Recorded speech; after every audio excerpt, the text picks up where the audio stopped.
On the island of Sicily, beauty and brutality have lived side by side for thousands of years.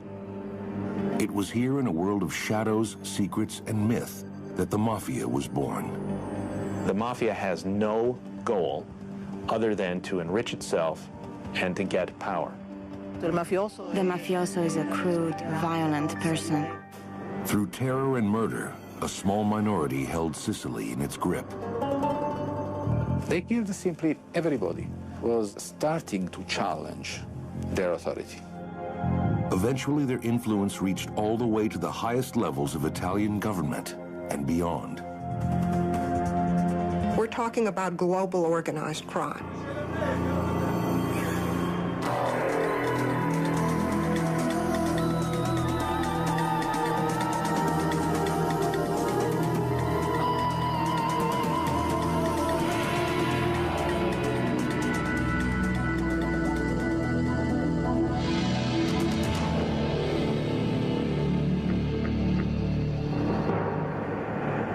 On Saturday, May 23, 1992, a plane carrying the most successful mafia prosecutor in Italian history, Giovanni Falcone, and his wife Francesca, touched down in Sicily, about 20 miles west of its capital, Palermo. Even though the Falcones were on holiday, security was tight. Anywhere Giovanni Falcone went, he was a target. Police bodyguards quickly escorted the couple from the plane to a waiting three-car motorcade. Defying security measures, the prosecutor insisted on driving. His wife sat next to him. Their regular driver climbed into the back seat. Falcone followed the lead car closely as they raced towards Palermo. The motorcade is traveling at 90+ miles an hour because one of the ways that you avoid risk is to travel very fast. As the motorcade sped toward the town of Capaci, a mafia scout on a nearby hillside armed with binoculars and a cell phone signaled his accomplices below. Suddenly, a tremendous explosion swallowed the highway. The blast killed the three men in the lead car instantly. Large chunks of pavement buried the other two vehicles. Medics transported Giovanni and Francesca Falcone to the nearest hospital. Soon after his arrival, the 53-year-old prosecutor was pronounced dead. His wife died just a few hours later. For more than a decade, Falcone had worked tirelessly to bring down the Sicilian Mafia, a mysterious and violent organization whose stranglehold on the island kept Sicilians in terror and allowed its members to get away with murder. The Mafia had always succeeded in either hiding its witnesses, convincing people not to testify or killing them, and subverting the process along the way. But Falcone managed to persuade key members of the mob to divulge some of their darkest secrets. These revelations put hundreds of mafiosi behind bars for life. Falcone began to epitomize the fight against the mafia. I sometimes talk about Falcone as being a saint for Sicilians. In such a religious country, he had sort of spiritual importance to people. At the funeral for Falcone, the church was full, and the streets were filled with people who were angry at the state for allowing this to happen. The most dangerous job in Italy now fell to Falcone's friend and fellow prosecutor, Paolo Borsellino. Borsellino had rushed to Falcone's bedside minutes after hearing news of the bombing. Falcone's death left him deeply shaken. I saw Paolo's smile grow dim that day, because nothing would ever be the same after Giovanni's death. Borsellino knew he could be next. Even so, he intensified his efforts to bring down Cosa Nostra. He used to say, when you see your colleagues, friends falling dead around you, you can't do anything but continue your fight with more force than ever. 2 months later, July 19th, Borsellino was enjoying a rare day off. After spending the morning with his wife at their house by the sea, the prosecutor and his 6 bodyguards drove back to Palermo to take his mother to the doctor. Shortly before 5 p.m., Borsellino and his security team approached his mother's building on Via de Amelio. As he was about to ring the bell, they were thrown into the air by an explosion that could be heard miles away. The blast broke windows as high as the 11th floor. A bomb had been placed in a car parked in front of the building. Borsellino and 5 of his bodyguards were killed instantly. For the second time in as many months, Sicily mourned the loss of an anti-mob crusader. After Falcone's death, everyone assumed, well, they certainly then have to take extraordinary measures to protect the people who are next in line. And so that when Borsellino was killed, the rage and the frustration and the sorrow were just incredible. Angry citizens demanded action, but to whom could they turn? Many of their government officials were known to have been on the Mafia's payroll for decades. Only now were Sicilians beginning to realize how completely the underworld had corrupted their society. It was really the moment in which everybody was obliged to say the Mafia exists. Everybody was obliged to say the Mafia is too violent. For over a century, the Mafia had been bleeding Sicily, cloaking generations of violence and corruption behind a facade of respectability. Now with the assassinations of Falcone and Borsellino, a culture steeped in silence and secrecy would finally be forced to face its past. You're watching Organized Crime on the History Channel. You're watching Organized Crime, Sicily on the History Channel. The 1992 assassinations of Italy's 2 most celebrated Mafia prosecutors enraged the people of Sicily.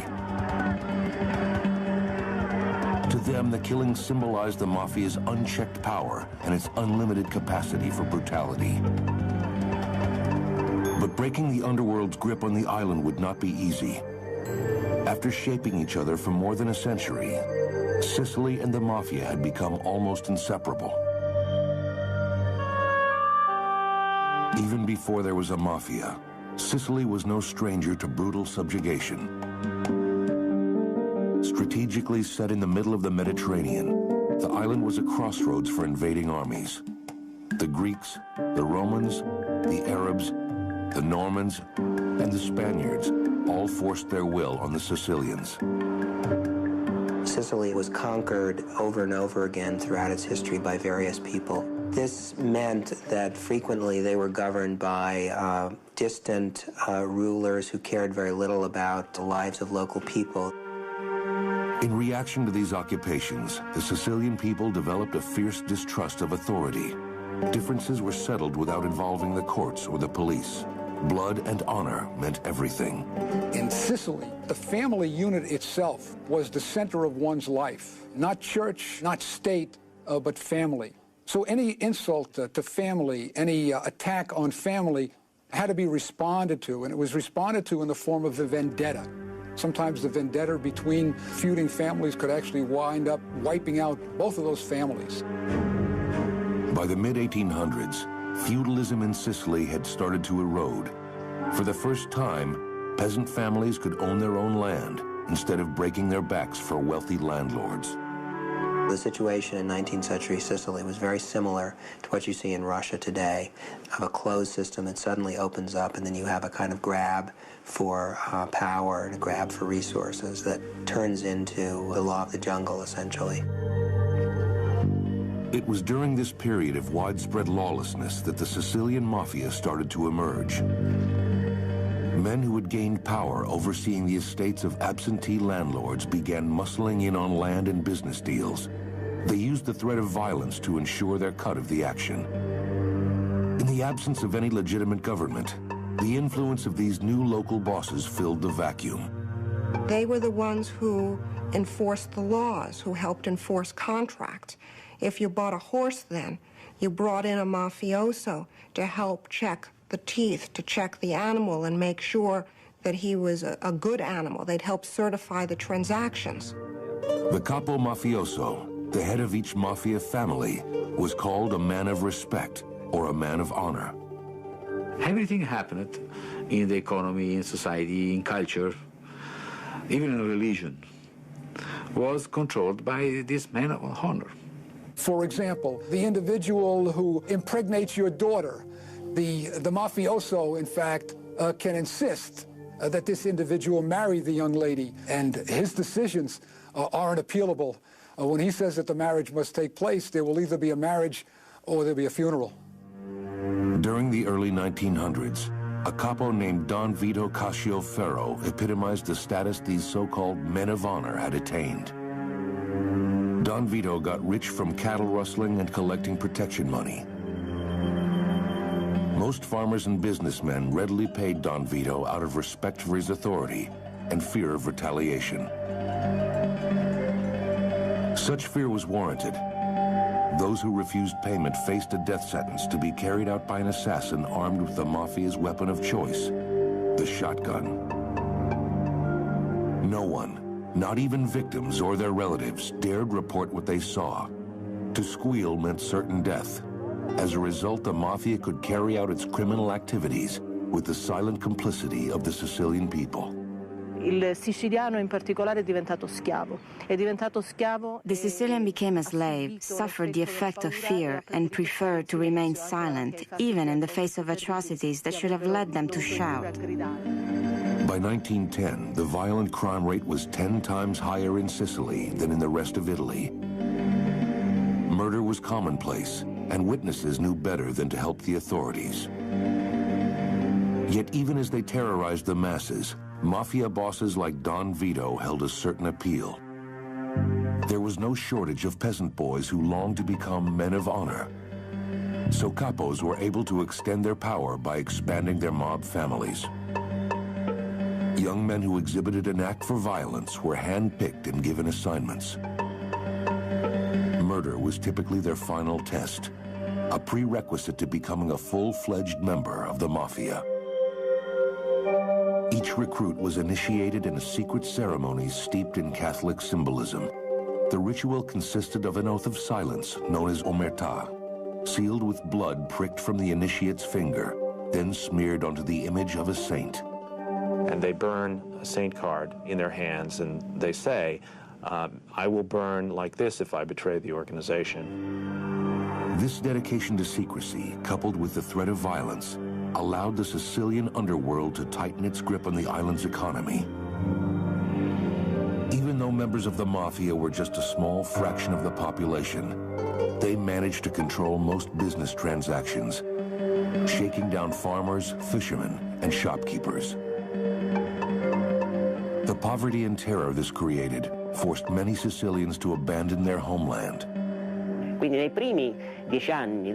the first decades of the 20th century, 1 million people left Sicily. This was the best of Sicily. To emigrate meant, we tried, we were defeated, let's try to build a better future somewhere else. Many Sicilians fled to America looking for a better life. But the traditions of the mafia made the journey right along with them. Codes of omerta, codes of rispetto, those codes and that culture was brought with Sicilian immigrants to the United States. While the mafia was taking hold in the U.S., a storm was brewing back in Sicily. The first real challenge to the dominance of Cosa Nostra. The rise of Benito Mussolini. You're watching Organized Crime on the History Channel. You're watching Organized Crime, Sicily, on the History Channel. By the early 1900s, much of Sicily had come under the mafia's control. Bosses like Don Vito Cascioferro were raking in enormous sums of money through protection rackets. Police, judges, and politicians were their pawns. There appeared to be no limit to the mafia's strength. Until 1922, when Benito Mussolini came to power in Rome. His vendetta against the Sicilian underworld would nearly destroy it.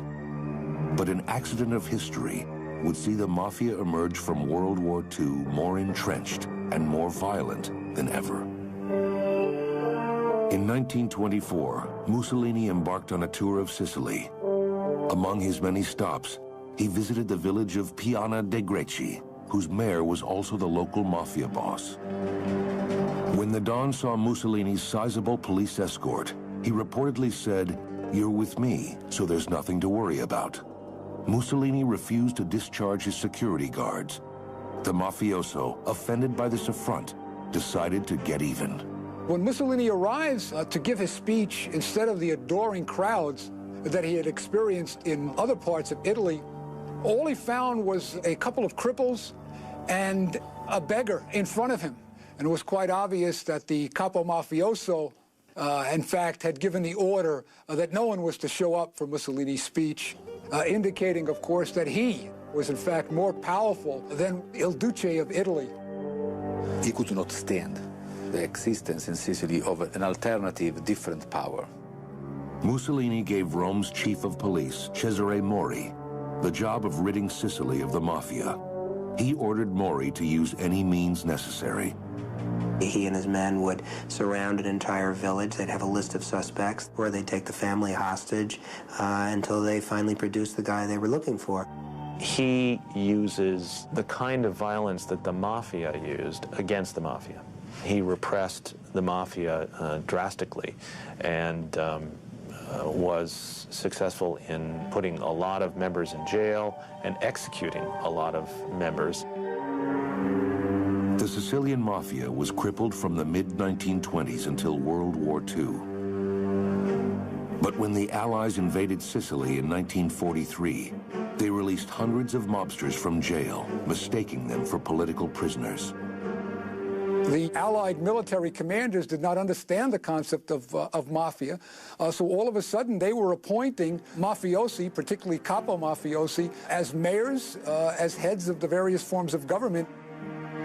Among these was Don Carlo Vizzini, one of the most powerful and respected mafia bosses in Sicily.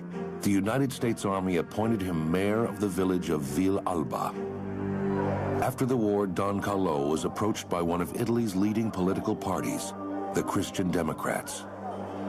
The Christian Democratic Party makes a political deal with Don Carlo, and Don Carlo makes a public announcement that he, in fact, is in favor of the Christian Democratic Party, and the result of that is that other capo mafiosi also make that pledge. It was the beginning of a long and close relationship between the Christian Democrats and the mafia. If I give you a vote, you give me a favor. This is the fundamental way that it operates. Cosa Nostra does not have its own ideology per se. Agreements can be made without problems. This new arrangement was mutually beneficial. The Christian Democrats were able to dominate other political parties vying for power, and Don Carlo was able to line his pockets with government money. But not even he could stay on top forever. In 1954, Cosa Nostra would lose the man who had become its patriarch. Feeling ill while traveling home to Ville Alba by car, he asked to be helped to a comfortable spot on the roadside. The 76-year-old capo died minutes later. Legend has it, his last words were, "How beautiful life is." The death of Don Carlo signaled a changing of the guard in the Sicilian underworld. The old codes of honor and respect were starting to erode, and a new generation of bosses was emerging. Capos more urban, more ambitious, and more willing to use terror to get their way. The old mafia developed out of the culture of a rural population. The new mafia develops out of a totally different style of activity, a style of activity, in fact, that's much more reminiscent of American gangsterism. This new style was well suited to a brutal young mafioso named Luciano Ligio. One of 10 children, Ligio hailed from the isolated village of Corleone, a prime breeding ground for this new generation of mobsters. Ligio was a teenager when he committed his first murder. His victim was a man who had fingered him for stealing wheat. An acquittal gave him the confidence to kill again. He quickly became the favorite assassin of the Corleonese mafia. He was a very rough and ferocious person. He believed simply in violence. He killed many brave men. He threatened me a couple of times. By the early 1950s, Ligio's reputation as a killer had gained him status and respect. He ran the area's cattle and sheep rustling rackets and commanded a small army of killers. And when the Corleonese began looking to expand their empire, they turned to Ligio to help them create and run rackets in the coastal cities. Since the end of World War II, Rome had begun providing vast amounts of money to help rebuild Sicily. Much of this money went to the island's largest city, Palermo, to repair damage sustained in the war and build housing for the huge influx of peasants surging in from the countryside. Luciano Ligio and his crew were determined to get their share. They realize a lot of power and money is being concentrated in Palermo, and so they're there to siphon off their portion. But other mafia families were also fighting for a piece of the action. It was only a matter of time until war broke out. With Ligio as their point man, the Corleonese proved to be especially ruthless soldiers. Mafia killings soared to an average of 3 a week, but Sicilians seemed to take it in stride. If there was a homicide, it was considered to be a settling of mafia accounts, and people would say there is one less of them if they kill each other. After 5 years of violence, the bosses in Palermo realized that war between the families was cutting into profits. They decided to call a meeting to work out their differences. In October 1957, scores of mafiosi converged on the Grand Hotel de Palm in Palermo for a summit that lasted 4 days. It was during these discussions that the Sicilian mafia decided to form a commission to govern their affairs. They called it the Cupola. The Cupola would settle disputes, make policy, and divvy up territory. For about 6 years after its formation, Palermo enjoyed a brief interlude of peace. But in the hills south of the city, there was bad blood within the Corleonese mafia. Because they were considered outsiders, they had been left off the Cupola. The ambitious Luciano Ligio decided to assassinate the current head of the family, a corrupt physician named Michele Navarra. In early August 1958, Navarra's car was found on an isolated country road riddled with bullets.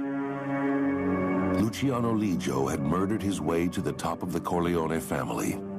He would now set his sights on the Cupola itself and the mafia's new cash cow, international heroin trafficking.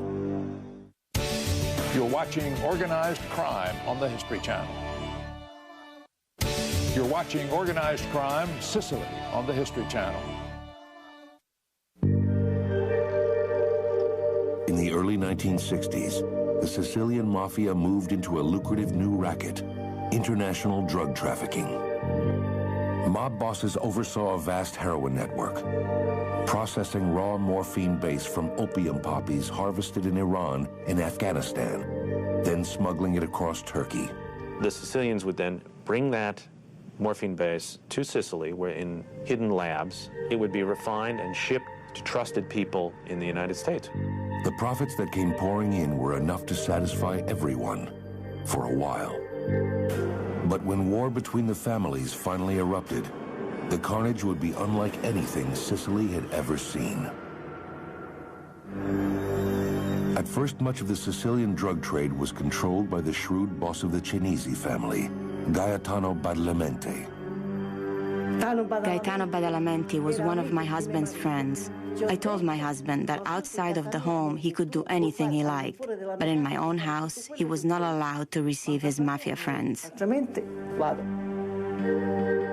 Badalamenti was a charter member of the Cupola, the mafia's governing commission. His territory on the coast just west of Palermo included the region's only international airport. Around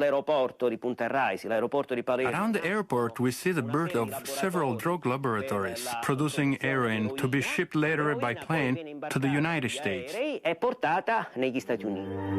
For a time, Badalamenti found it advantageous to combine forces with other mafiosi. including Luciano Ligio, capo of the Corleone family, which had been snubbed by the cupola. But the brief peace within Cosa Nostra didn't last long. The money from the drug trade was simply too enticing, the egos too large. The Sicilian mafia changes from a relatively poor cousin of the Americans to one that is generating huge amounts of cash. There is turmoil in the organization because that money attracted people who wanted to control it. By 1963, a bloody battle for control of the heroin routes had broken out. Every day a new corpse littered the streets of Palermo. This was a new kind of mob war, more deadly in its tactics, more indiscriminate in its violence. The Mafia Code of Honor says that the Mafia doesn't kill innocent people, doesn't kill women or children without a reason. They killed babies, they killed women, and they always found a justification to do it. The new Mafia extensively used explosives. Explosives may in fact kill the victim, but they also may kill innocent individuals. The violence was a wake-up call for Sicilian authorities, who had long turned a blind eye to the mob. Thousands of police were dispatched to scour Palermo and its suburbs. Hundreds of weapons were confiscated, and over 1,900 arrests were made, including 114 mafia leaders.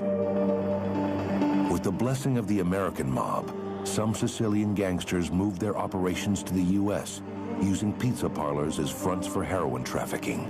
The Americans wanted the Sicilians to take over the heroin business for them because they were getting too much heat in the United States for it. And so the Sicilians were then used as a partner with the American Mafia in what was a very lucrative but dangerous business. While their associates in America were flourishing, many top-level Sicilian mobsters found themselves behind bars, including in 1974, Luciano Ligio. The powerful capo of the Corleone family was convicted for the 1958 murder of then-boss Michele Novara. This left the Corleonese in the hands of one of their most ruthless soldiers, Salvatore Toto Riina. Riina is basically a shepherd from Corleone. Very rough, almost illiterate, but very smart and very good in evil. This is an individual who gets a nickname of the Beast, and that nickname is given to him by some very, very beastly people indeed. So when mafiosi give you a nickname, the Beast, you can imagine the extent of this person's viciousness and ferocity. The Corleonese already controlled heroin routes from Asia, but now Toto Riina wanted to dominate the whole pipeline. Heroin trafficking had become a multi-billion-dollar business for Sicilian mob families, and it was only going to get bigger. All of them started to be heavily involved into heroin trafficking. They got to the peak of their power when they supplied 85% of the New York market. In 1975, Riina began an ambitious campaign to bring all of Sicily's mafia under the control of the Corleone clan. First, he forced Gaetano Badalamenti out of the Italian mob's ruling body, the Cupola. Badalamenti fled the country before Riina could get to him, but nearly a dozen of his relatives were killed. Next, Riina went after Stefano Bontate, the Palermo mob boss who controlled access to heroin distribution channels in the U.S. On April 23, 1981, a gunman pulled up next to Bontate's car while he was stopped at a stoplight. The assassin opened fire with a Kalashnikov assault rifle, blowing half of Bontate's head off. A relentless massacre followed, spreading across Sicily. The Great Mafia War had begun. Police found as many as 5 corpses a day in a variety of gruesome states. Shot, strangled, burned, beaten, dismembered. Hundreds of Bontate's followers were wiped out. It was extraordinarily bloody, far in excess of anything we ever saw in similar mafia wars in the United States. You would have to take those wars and multiply them by factors of 10 at least. The vicious Toto Riina was on the warpath. He ordered hundreds of executions. Many of them took place in the so-called Room of Death, this deserted shack on the outskirts of Palermo. After the victims were killed there, their bodies were dissolved in acid. He seemed to take a special delight not only in executing people, but in executing people in very distasteful, very torturous ways. Mobsters were not his only victims. Politicians, judges, and police who crossed the Corleonese often became their next targets. In Palermo, they killed in 5 years all authorities of the city. They killed the mayor, they killed the governor, they killed the head of opposition, they killed the chief prosecutor twice, 2 of them. They killed the head of the Carabinieri. They killed simply everybody who was starting to challenge their authority. The bloodshed continued through 1983, more than 3 years. Surprisingly, the Corleonese themselves suffered few casualties. They didn't lose anywhere near as many, in part because the leadership was in hiding for many years. The soldiers were relatively unknown outside of Corleone. Toto Riina had orchestrated the perfect coup. The Corleone capo was now in command of the Sicilian Mafia's vast criminal empire, a network of terror and extortion that controlled nearly every aspect of political and economic life on the island and kept the people of Sicily in a state of fearful silence. But out of this despair would emerge a courageous prosecutor, determined to bring down the beast of Corleone and break Cosa Nostra. You're watching Organized Crime on the History Channel. You're watching Organized Crime, Sicily, on the History Channel. As a native son, Palermo prosecutor Giovanni Falcone had grown up watching the Mafia worm its way into the heart of Sicilian society. By 1980, the underworld ruled the island, and Falcone knew he faced an uphill battle trying to convict the men who made up its ranks. Mafia culture was so deeply rooted into the Sicilian culture that it was impossible even to think that the Mafia one day could have been destroyed. So at the beginning it took quite a lot of effort and a lot of faith to believe in that. Though Falcone knew he was putting his life in jeopardy, he refused to be intimidated. He was extremely creative, extraordinarily hardworking, and he found innovative ways to outwit, to overcome the extraordinary barriers that the Mafia put up to investigating it. As Falcone dug deeper into the underworld, he realized he needed help. He assembled a formidable team, including a childhood friend and feisty prosecutor named Paolo Borsellino. Together, they became known as the Anti-Mafia Pool. The pool made some initial headway by tracing the money trail from the Mafia's heroin trafficking. The deeper they dug, the more they discovered that for the first time, mobsters were willing to rat each other out. The Great Mafia War of the early 80s had torn Cosa Nostra apart, and now a lot of scared soldiers were ready to sing. You had a lot of angry and frightened and desperate mafiosi who would never have considered talking to prosecutors before, who suddenly find that their only opportunity for staying alive is talking to prosecutors. At the Palace of Justice in Palermo, Falcone's team interrogated numerous low-level mob soldiers who agreed to cooperate. Even so, most of the workings of the Italian Mafia remained shrouded in secrecy. We knew very little about it. The structure, the way the Mafia operated, the people who comprised each family was largely a mystery.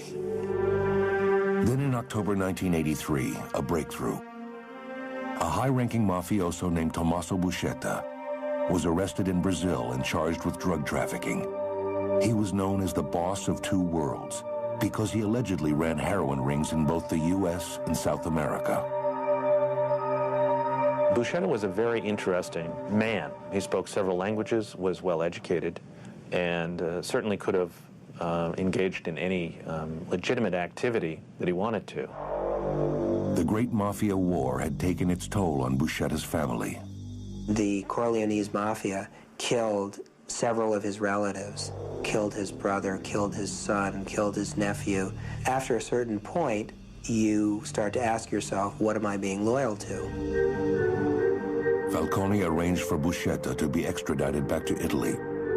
At first, the mobster stayed faithful to the code of omertà, even swallowing a hidden stash of strychnine in a failed attempt to kill himself. But then, in an astonishing turn of events, Buscetta decided to seek revenge against the families that had betrayed him. During a month-long interrogation, Buscetta became the first high-level mobster to reveal the shadowy structure of the Sicilian underworld. He told Judge Giovanni Falcone everything he knew about the mafia. He gave Falcone and us a comprehensive pictures of all mafia groups, of all the people who belong to that.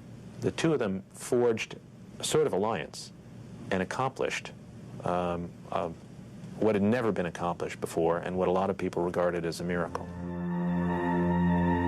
One of Buscetta's key disclosures was that the mafia's governing body, the cupola, was responsible for approving every high-profile assassination. This meant that prosecutors could hold top bosses responsible for the murders committed by their soldiers. Buscetta wanted to expose this organization and get back at those people who had killed his family members. Based on Buscetta's revelations, Falcone's team built cases against over 450 Sicilian mafiosi. On February 10, 1986, the so-called Maxi trial got underway in Palermo. A bunker-like courtroom was constructed to house the trials and to guard against sabotage. It was a very impressive and huge facility. There was room for several hundred defendants in these cells at the back of the room. And frequently they would scream and yell, particularly when witnesses would come in, threats, all sorts of things. In December 1987, after nearly a 2-year trial, Judge Alfonso Giordano read the verdicts. In a tremendous blow to the mafia, the court found 338, or nearly 3/4 of the defendants guilty.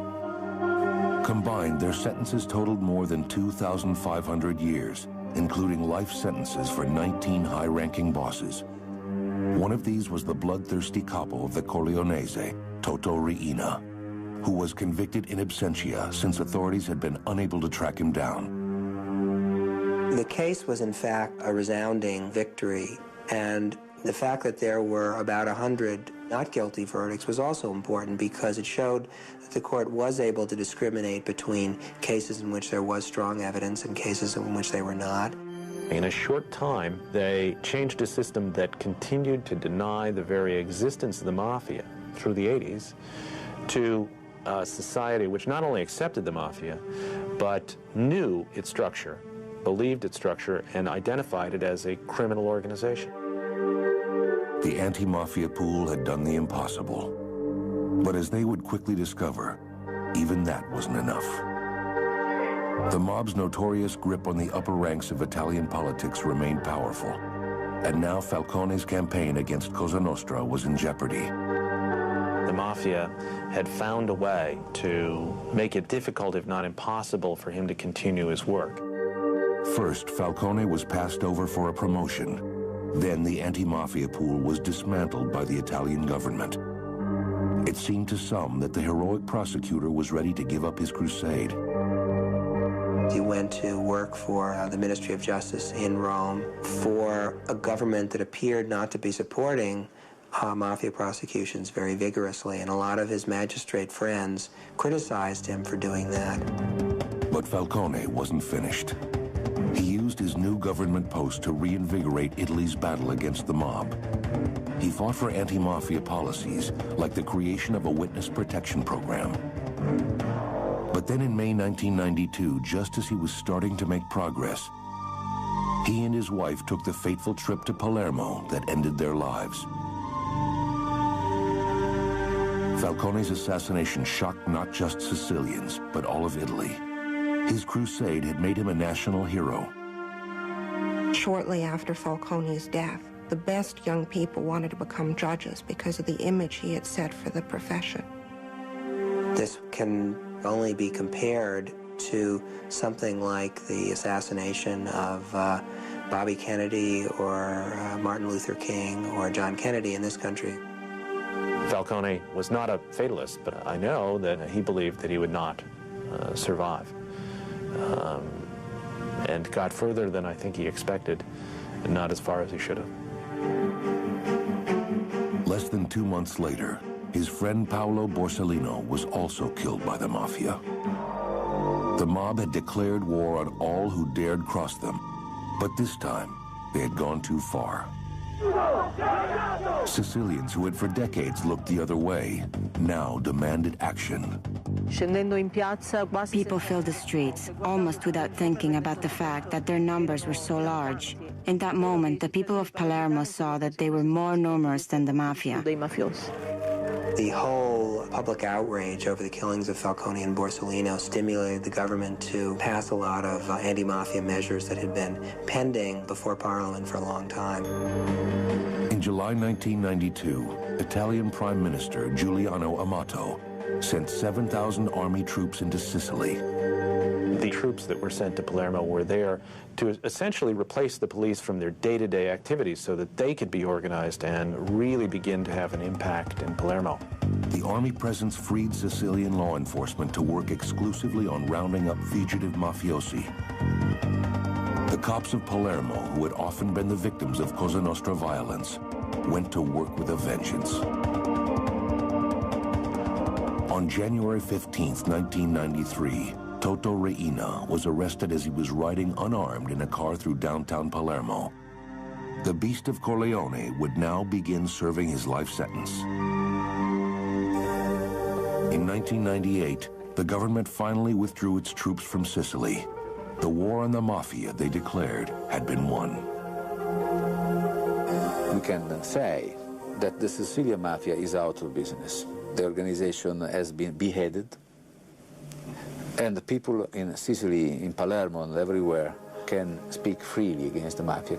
Mafia does not control any longer the minds of population in Palermo. Still, some say the celebration is premature. Though its hold on Sicily has been broken, Cosa Nostra remains a player in international organized crime. We cannot make the mistake of thinking that because they are shooting less and making less noise, the Mafia has disappeared. There is sort of a relaxing of anti-mafia efforts.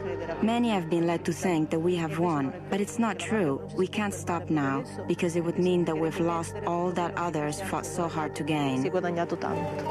I believe that the cultural change is irreversible. There can be a new Mafia. There can be some kind of organized crime. But in the mind of the people, the Mafia is dead. History Channel exclusive. There are things down there that have still not been seen. Right over here we got something. Unbelievable. This is the entire bottom of the ship. Forget what you know. Titanic's final moments. Tonight at 8 on the History Channel. Oh my God.